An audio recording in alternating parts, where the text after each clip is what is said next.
hey, let's start out by talking to each other so that we don't have a big dead space at the beginning of this video. How do you think this all turned out? I think it's all pretty awesome. You like the way the room looks? I do. I I picked like the the paint lighting. color. I mean, the paint color is the thing. Yeah, the paint really makes everything pop. It's hard to pick something that's one color that will accommodate things of many colors in front of it. Could have gone with the rainbow. We could have, but that would have been garish. Hey, are we on? Are we on? Wow, we're on. Cool. Hi, everybody. As I said, Hey, everybody! Thanks for joining us. wow. I thought I'd just bring the enthusiasm up, everybody. All right.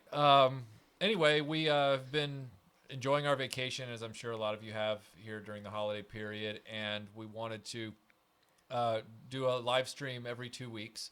So this is 2 weeks, I believe, from the last live stream.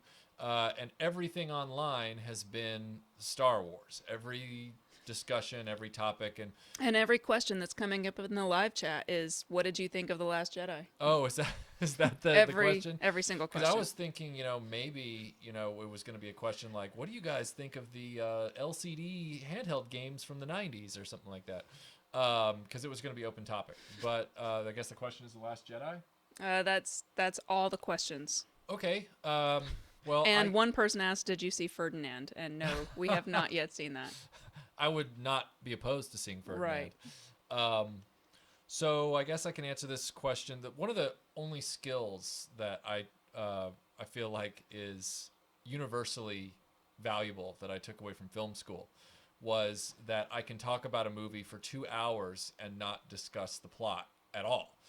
So consider this a spoiler-free review or slash answer to your question about The Last Jedi and myself.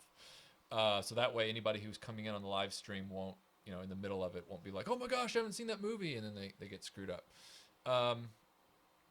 I feel like, and I wasn't a huge fan of Force Awakens, so I need to put that out there right now.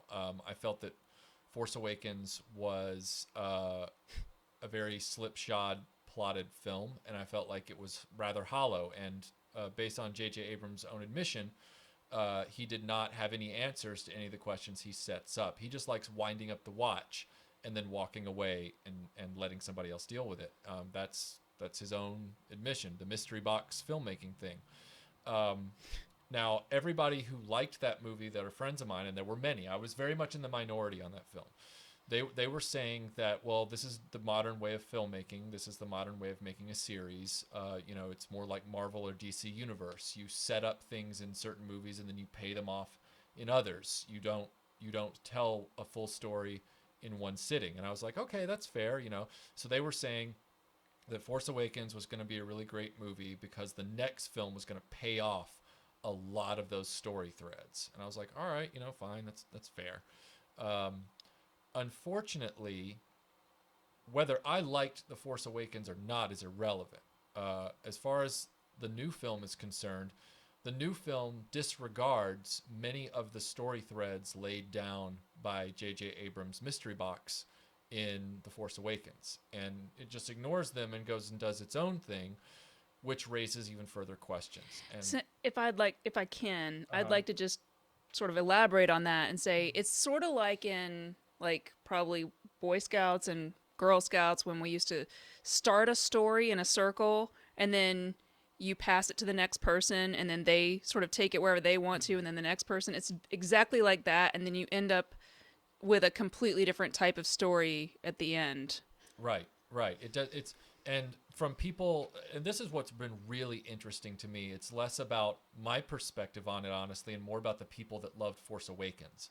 Because I had already come to the conclusion that The Force Awakens built the foundation of a trilogy out of playing cards. I felt like it wasn't going to hold up. But a lot of people disagreed with me. I believe it was around 88% of the audience favored The Force Awakens on Rotten Tomatoes. This time around, it's been a 50-50 split between the friends of mine that liked Force Awakens that liked this movie and the friends of mine that liked Force Awakens and did not like The Last Jedi. And they all, to a person, said that the reason they didn't like The Last Jedi was because it left all of the story threads from The Force Awakens behind. It paid off, I think, one. and that was it. But you got to remember, Abrams set up a lot of questions, and then the movie ended with a lot more questions. Um, I just felt that was a little, it was a little sloppy, and I was actually shocked that that script was approved. At whether or not I like the overall story of that trilogy or not, which I'm not that huge a fan of. I'm more of a Zahn novel guy. I really liked the Zahn novels from the 90s, and I felt like that was a better story. But for the people that really loved Force Awakens who walked away from The Last Jedi not liking it, I feel really bad for them because they were really invested in those characters and they really liked those. And I liked those actors. I thought those actors were doing work that wasn't being supported by the screenwriting. I thought the actors were above the screenwriting. And they really liked these characters in this universe. And it stinks that they walked away from this movie feeling like it didn't pay off for them. It didn't pay off for their Force Awakens investment. So it'll be interesting to see what Disney does with Episode 9 because whether you like the movie or hate the movie, I can guarantee you that somewhere in the hallowed halls of Lucasfilm and Disney, they are having a discussion right now about how divisive this movie has been. And Yeah, there's no denying that it was very divisive. Whether you like it or don't like it, a right. lot of people are really stirred up about it. Yeah, So yeah. So I hope that answers your question. I know that that's vague, but I don't want to spoil the movie for people. a couple of people have asked, "Do you like Rebels?" Oh yeah, Rebels is really good. Rebels, I actually like the Clone Wars a lot too. So Rebels was just a natural progression from that. I'm really happy that Dave Filoni has been given more influence over that show with season 3 because there were some things that Disney was doing right with that show and there were some things that Disney was kind of missing the mark on, like helicopter bladed lightsabers where Inquisitors are flying around like Mary Poppins, and those are like Star Wars is built around a certain subset of conceits, like science fiction conceits, and we all accept them. Like we can dogfight in space just like we dogfight in the air with jet fighters. Laser beams coming out of handles can stop exactly 3 feet in the air and not keep going. And we built a universe around that. But then if you start piling on more conceits into space fantasy, everything starts to unravel because it I don't know if I'm making sense, but like Star Trek, for example, Star Trek is very much trying to be more literal science fiction. So when fantasy elements are introduced into Star Trek, such as the famous Shore Leave episode where there's the big white rabbit hopping around, it's really throwing, and you're like, wait a second, I can't do the math on this. Star Wars, I think they have to be even more careful because they already have fantasy elements involved.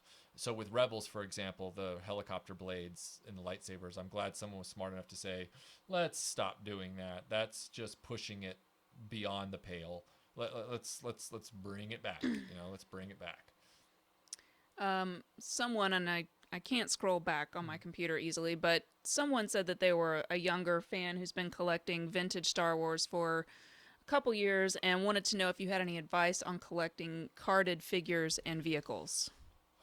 Well, with carded figures and vehicles, you're talking about a much higher premium, especially if you're talking sealed vehicles. Um, when Force Awakens came out, there was a huge resurgence in interest in vintage, and the prices went through the roof on everything: loose, mint in box, carded, everything. And it's starting to find an equilibrium again, I think. It's not going down though. So if you're going to get into carded and you're just starting out, I would start with Weequay. Everybody has a carded Weequay. Even I know that's weird, but it's I would start with things like that from the Jedi line that are true vintage action figures and then work your way up. I would not, and this is just me, I would not do AFA because you're paying almost twice the value for an acrylic box with a subjective opinion tied to it. And I just don't see the value in that.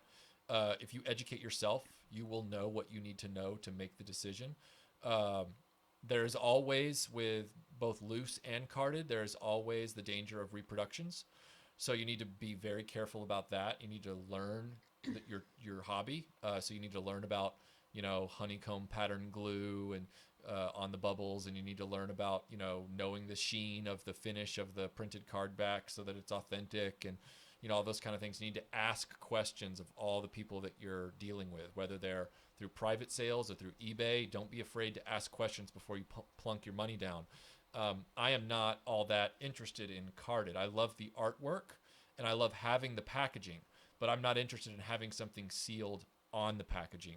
I would rather have my stuff on display, as you see here. I like seeing everything interacting together. Where did you get this jacket? This jacket was a lifelong quest. I originally had the fan club jacket from the 90s. There was a previous one in the 80s that I was too young to take advantage of that was better. And then in the 90s, they made one that was frankly garbage. I got it and I was really disappointed. But this is a tailored version of the Anovos jacket that I believe is currently sold out on their website. But I don't quote me on this. It's possible that they bring these items back around. So if you get on a waiting list for it, there's an interest list that you can get on if you're interested in having one of these jackets. But if you're a specific body type like I am and not off the rack, you will have to have it tailored after you're done because they're off the rack sizes, small, medium, large. But yeah, it's a Novos. This is not a Star Wars question, but someone is asking about the toys that made us. Right.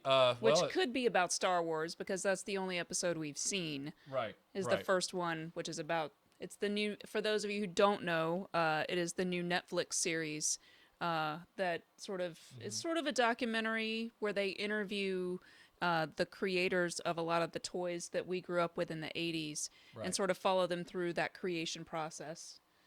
We watched the first episode, which was about Kenner Star Wars, and I think they started with that because it's the beginning of all this. I mean, it's what created the boom in the toy market in the next decade after that.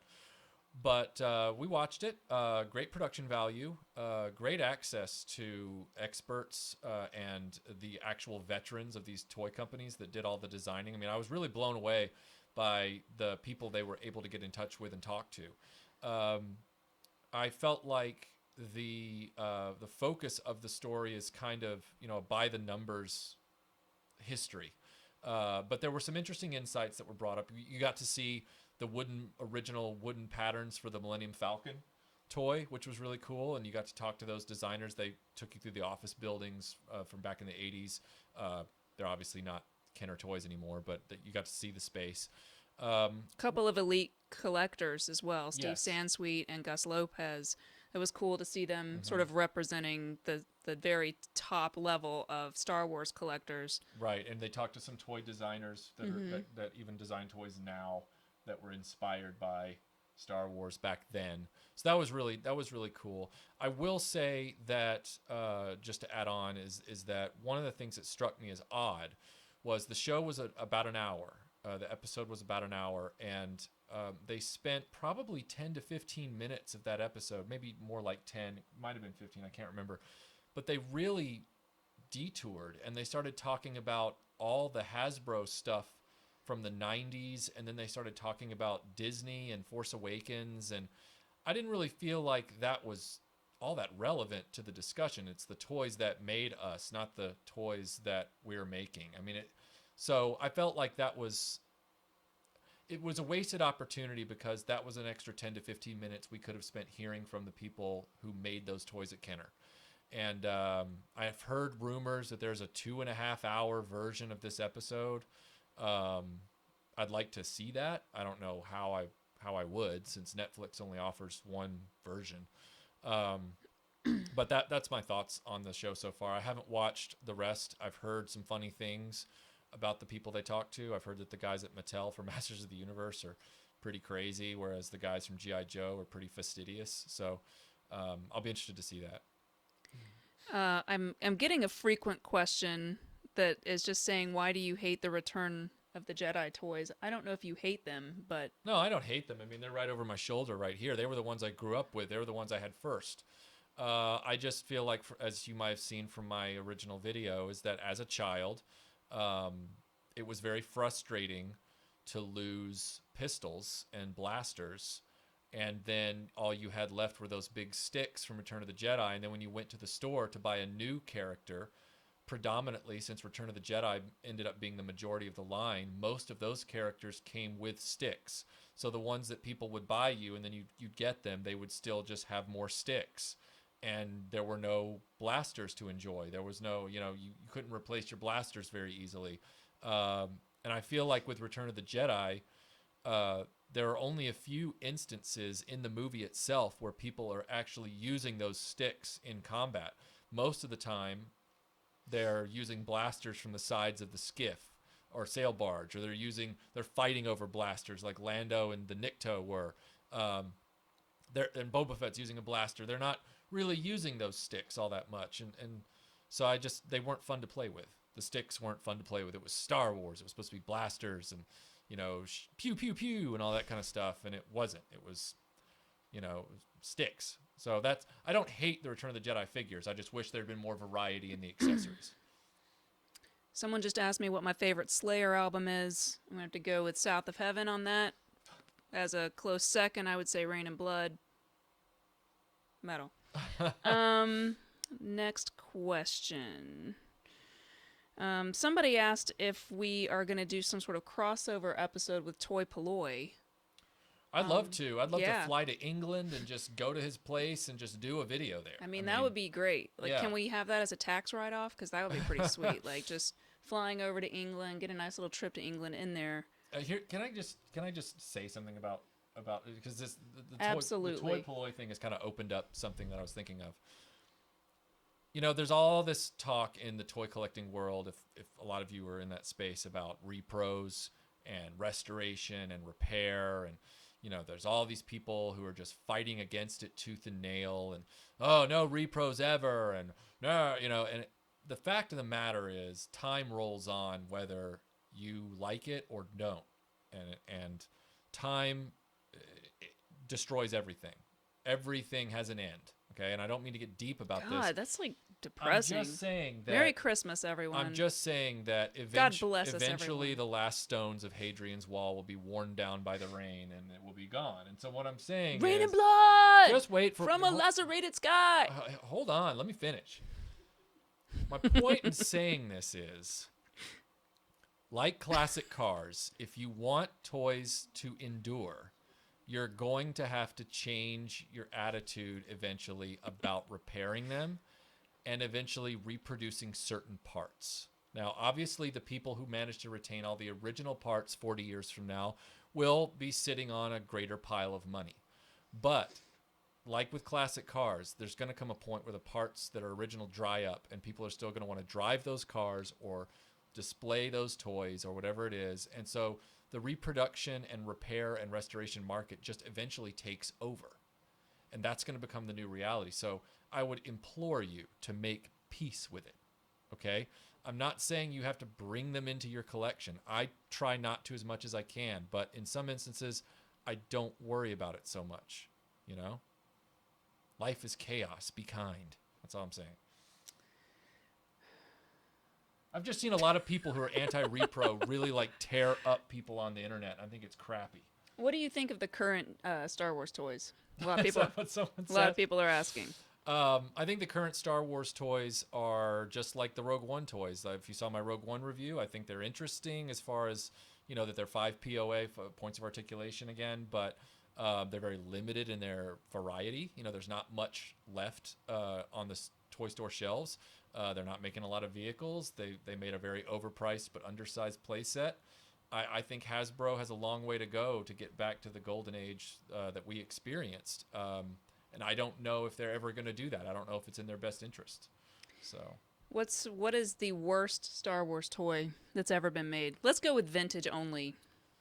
The worst vintage Star Wars toy that's ever been made. I know. Okay. No, I want to know your opinion. No one cares what my opinion is. You say it first. Well, I mean, honestly, let me first just say any Ewok is... All the Ewoks are just horrible, and I want to set them on fire. And then followed probably by Imperial Dignitary. Yeah. That's a totally worthless toy there. I don't know if you can see him. He's right up there. He's Imperial Dignitary. he's there to spite me. Yep, he's. I would say that's probably the worst Star Wars figure vintage. Now, unless you're talking droids and Ewoks, which I usually don't include in vintage Star Wars. I only include stuff from the movies. But if you're talking droids and Ewoks, then Imperial Dignitary might have some competition. What are you laughing at? Just laughing at people saying, "Yeah, let's burn some Ewoks." All right, I'll bring the marshmallows. You guys will just rain in blood. Fur nuggets. They're like chicken nuggets, but they're mostly dark meat. Oh man.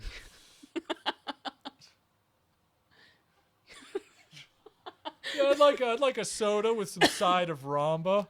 Like what? Ewok nuggets.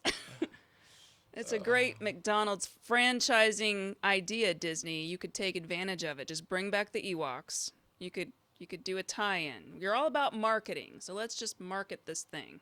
See where it takes us. I'm being told to bring it down. But you wanted me to be here, so this is what you get. So New at McDonald's, the McWicket. The McWicket is amazing. It tastes just like singed fur. The McWicket, now at McDonald's. with barbecue sauce. Limited time. Participating in locations only. Okay. Next question. Come on, guys, give me a question. Are you guys married? Might as well be. It sure feels that way, you guys. It sure feels that way. Okay, so if you guys missed our take on The Last Jedi, just wait till the video finishes and then you can rewind it. Michael did a whole spiel. Discussion. I'm going to keep my mouth shut on The Last Jedi because I don't want to give spoilers and I don't want to just completely offend everyone because my opinion may or may not be popular. So, let's see. GoBots review. Yeah, GoBots review's coming this year. I just need a few more pieces. We've got a few things I've got to get, like one of the play sets and a few more of the characters, and then we'll be ready to fly. Did you like the Black Series? The Black Series Star Wars figures, I think they're really nice. I was disappointed by the distribution. So this year, for example, I tried to get all the Rogue One Black Series figures, and Chirrut and Baze never showed up in my market. I mean, never. I went every day to all these stores looking for them and never found them. And that was a real bummer because I really wanted to have the whole crew of good guys. But then again, I don't even know if they made the defecting Imperial pilot, Bodhi. I don't know if they made him. So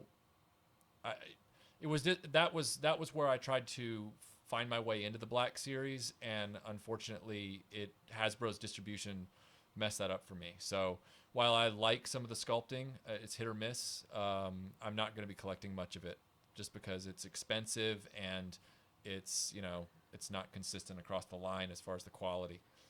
People are asking if we're going to do any more Star Wars follies. Yes, we're going to be doing a lot of things next year. That's our goal anyway, is we've got a lot of stuff in the works. We've had some other things that we've been working on. Some of it's in our private lives, and we're just sort of, taking a little bit of a breather over the holidays right now. And then when January hits, which is any day now, is what they keep telling me, it's just going to be full speed ahead. Someone else asked if we could each do a thumbs up or thumbs down for The Last Jedi. Oh man. Let me just say this, you guys. We tend to be purists with movies. Like, people accuse us of not liking any modern movies. It's not really true. There's been a number of movies that came out this year that we both really liked. Let's name them. Okay. Okay. Well, I'm going to go with Blade Runner 2049. I freaking loved that movie. Mm-hmm. And that's sort of a sequel movie to something from the past, which is kind of interesting. And then you've got a bunch of them too, right? Yeah, I've got, I loved Thor Ragnarok. I thought that was a really entertaining movie. Loved The Disaster Artist. That was really funny and poignant at the same time. Loved Blade Runner 2049. Also, we just saw The Darkest Hour with Gary Oldman. That was a great movie. And Dunkirk. And also Dunkirk. Was Dunkirk great. was an awesome movie too. So it's not that we don't like new things. We're very, very not discerning. We're very Snooty.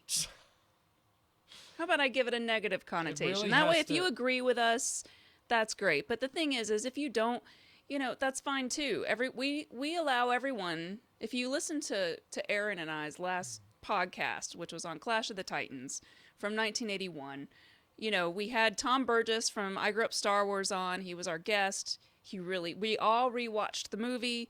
He really didn't like it, and he made it very clear in the podcast that he didn't like it. And some people got upset about that.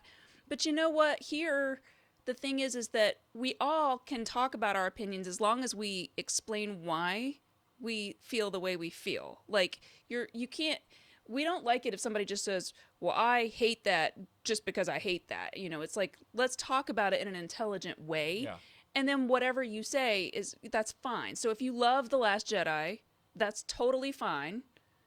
We don't hate you or wish you ill, but it's just, we have our own opinions about why we may not like the movie, but it should be a conversation. It should be opening it up for dialogue about what we like to see in a film, what makes sense to us, what resonates with us, and it's all like a learning process. So, I mean, Yeah, we didn't really like the movie though. So, right, and I want to make one thing clear. There's this idea that goes around in the social media space, which can be very toxic, that people love to hate on things, and I can't speak for all of those people because I don't know who they are, but I know that when I plunk down my money to see a movie, especially a Star Wars movie, I'm not looking forward to disliking it or hating it or having a bad time at the movie theater. I want to go and enjoy it and really get a thrill from it, and I want to walk out feeling satisfied that that movie, was a great installment in the saga. So the short version is that right now I did not like The Last Jedi. I did not think it was that good, and like I said before, the fan base is pretty split too, because most of the people that I knew who loved The Force Awakens are now 50-50 on The Last Jedi. They're coming back split. Half of them love it, the other half of them don't like it. So it's not just us. This is a very risky and divisive movie, and time will tell whether or not it was worth the risk. that's true. Because You guys remember when the prequels came out and a lot of people were like, the prequels are amazing. And then some people were like, no, these suck. And that was very divisive. But then Right. 10 years later, most people, with a few exceptions, but most people were like, those movies were terrible. Right. I don't know what's going to happen with these movies, but we're just going to have to wait and see. In 10 years, are these going to be in the bargain bin Right. at Best Buy, if there is a Best Buy in 10 years? Right. Or, is it going to be like the most amazing thing ever? Well, time is going to tell us that. Right. It's So. too early to really make that determination. I don't know where we are on time, but I guess we're 30 minutes in. So someone is asking about Battlefront. Have you played that? And I don't think so. I'm late to the game on this, but I'm actually playing Fallout 4 right now. Great game, just haven't, gotten Thanks, around Aaron. to playing it. And that's been pretty immersive for me. And then, no, I haven't played Battlefront 1 or 2. As a matter of fact, I heard the bad reviews about Call of Duty World War II, which really disappointed me because I'm not that into online play. I want a good single-player campaign. Like, I want a story mode. And they haven't been delivering that with Battlefront, and they haven't been delivering that with Call of Duty, so I haven't played those. If you were forced to choose one vintage Star Wars vehicle and figure to save from a natural disaster, which would they be? Figure and vehicle? Mm-hmm. Oh, I'd have to save probably my Bespin Luke Skywalker and my X-Wing fighter from when I was a kid. That's what I would do. Wait, you like Bespin Luke? I do like Bespin Luke. I know it's shocking, but I like Bespin Luke. Okay. I really wear the love for Bespin Luke on my sleeve.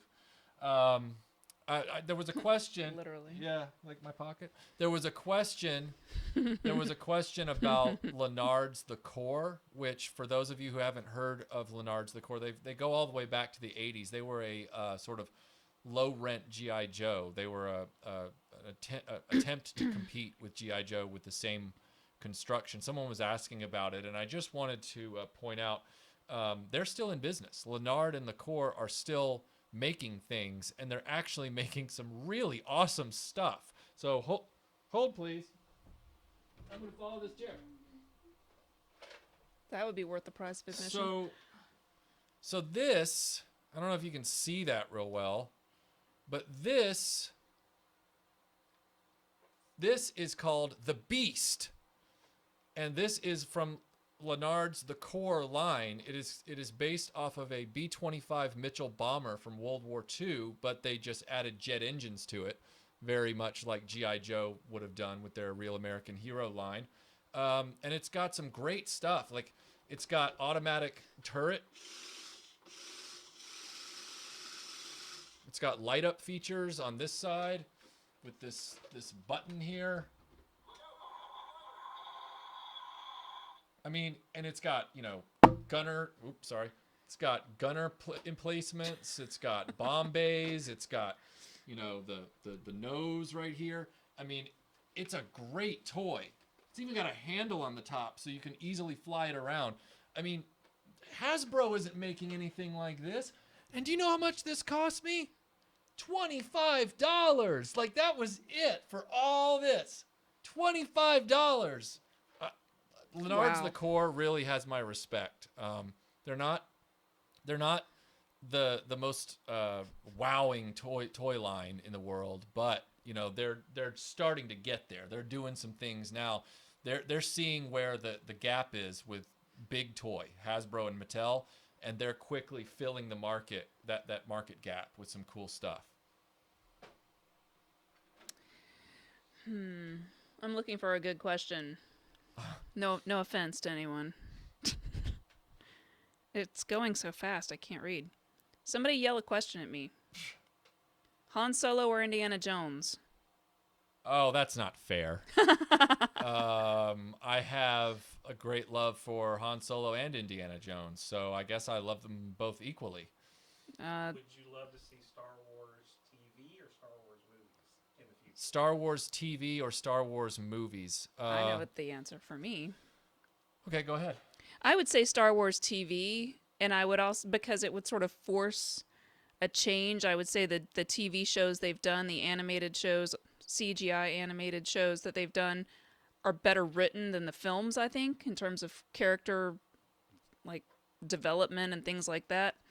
And I think it sort of can force them to think outside the original trilogy, because the films, I feel like, are handicapped by being too focused on the original trilogy and bringing all those characters in. I feel like they would benefit from just all new characters, just like they do in Star Trek. It's like Next Generation. We get Captain Picard and we get a whole new crew. You don't have to have somebody from the old crew standing there in the background going, "Yeah, this is all okay, everybody. Don't freak out." You don't need that. You could, if you have good characters and good writing, it stands on its own. So that's what I think is interesting about, like, the Clone Wars. Even though they are from the prequels, they sort of create a lot of new characters and sort of get away from that other story a little bit, and that's what's interesting about it. Yeah, I think that television would be a great way to go, because if we're talking live action television, because they've never attempted it before, I again would like to see them sort of do what the DC universe has done. I would like to see a television universe that is actually separate from the current movie universe. You have a Flash on TV and you have a Flash in the movies. Well, I would like to see a series in which Luke Skywalker and Han Solo and Princess Leia, after the events of Return of the Jedi, are having adventures that are a completely different timeline and continuity from the movies. That's what I would like to see, because that way people get to choose. It's like, I wasn't that big on these saga films, but I get it on TV. Or people who say, I'm not that big on the TV thing, I really like the Rey Finn Poe thing. A lot of people are asking me about bands. I feel like I just need to do a podcast on heavy metal. Yes, you do. So that'll be coming in 2018. I will talk about heavy metal. You may not like what I have to say, but that's always a risk.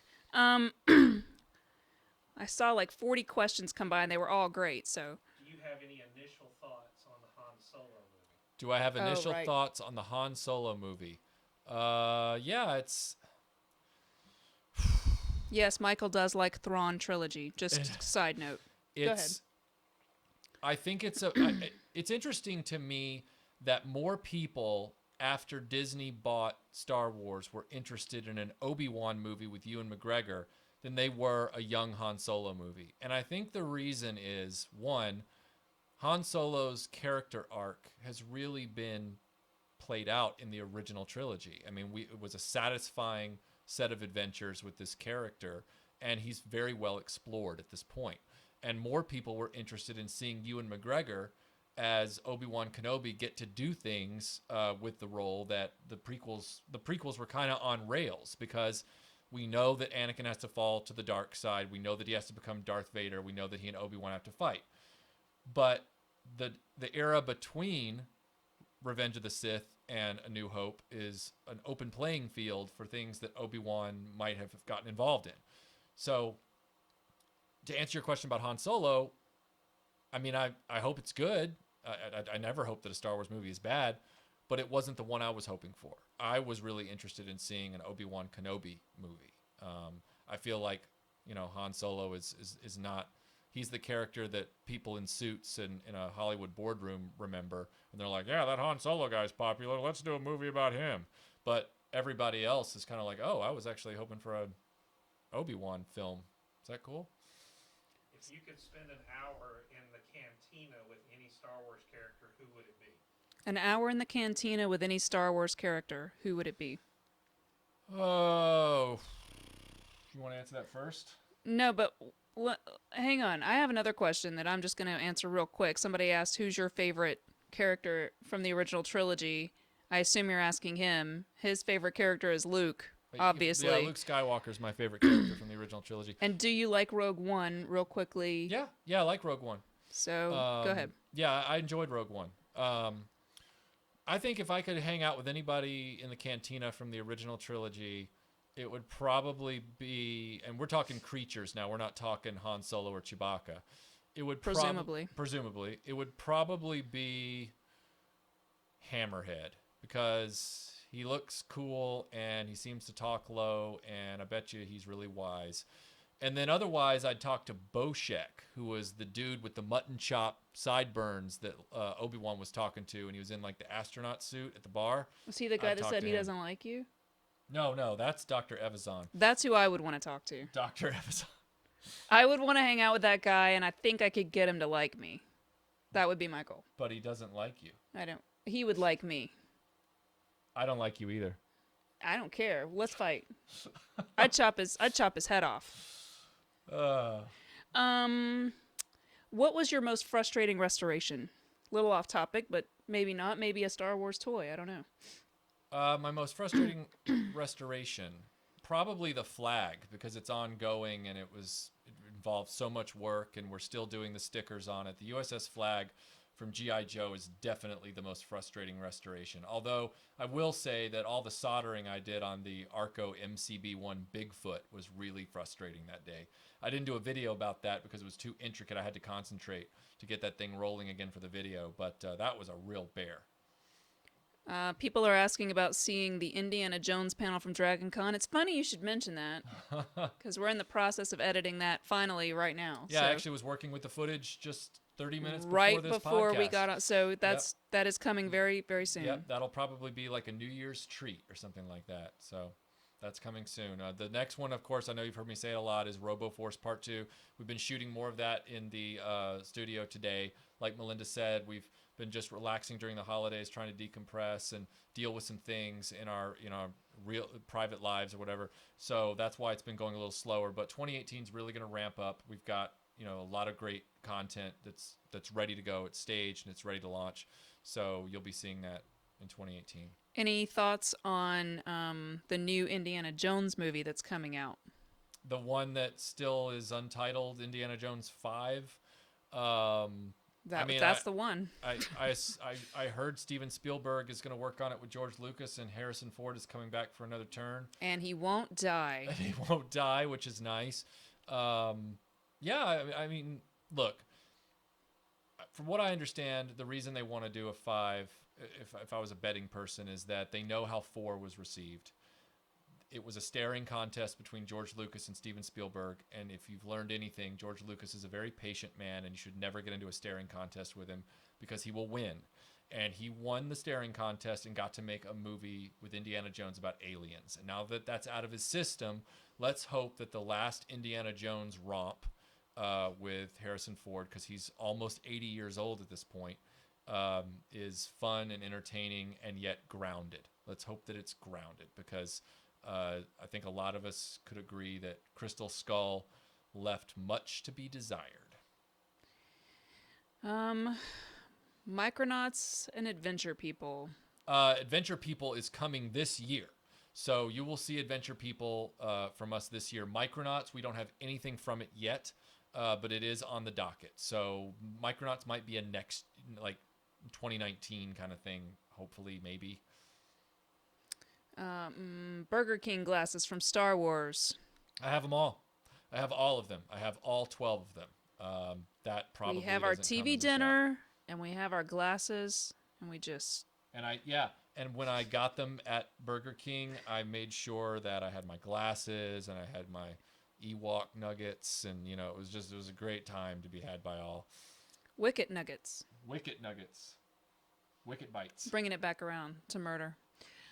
Ewok murder. Did you have a question, Tim? We see our people. Oh, they're telling us to wrap it up because we're Okay. we're well, we going can wrap over. it We're up. going long. All right. Well, we just wanted to touch base with you all right before the new year, because I know we haven't put out a video in the last week or so, and but thanks. We just wanted to touch base with you guys. I have a question for you, Michael, to wrap this up and Okay. sort of make it holiday themed. What was your favorite gift that you received this year? My favorite gift that I received this year. Oh, Yeah. man. Well, now I'm in a quandary, because if I say something that you didn't get me, then It's I'm gonna- fine. Although I did get you some really cool stuff. Yes. Just Actually, the best gift I got this year, honestly, was my Luke Skywalker Hoth jacket Columbia. from Columbia Sportswear that Melinda got me. So that is the best, Good save, best Michael. gift. It's just amazing. And what about you? I would say my favorite gift is the cat that you got me. Ah, yes, the cat. The cat who is changing names every week because cat- we the cat can't who decide cannot on be a named. name. So So- we can post a picture of him and you guys can vote on a name. All right. All right. Well, thanks, everyone. If you want to keep interacting with us throughout the week and throughout the days that we're not posting a video, we're on Facebook, we're on Instagram, we're on Twitter. Hit us up, and you know our email address. So we'll see you all soon. And like I've said before, RoboForce Part 2. Hi, Aaron. We'll have some podcasts for the Dreamland podcast coming out very soon in 2018. I've already been making a list and checking it twice of all of the very cool, fun topics we'll be talking about. A couple of people mentioned some fun things, including Enemy Mine, which they're going on the list. So thank you for that. And thanks for watching, and we'll see you soon. Yep. See you soon, guys. Happy New Year. Happy New Year. Bye.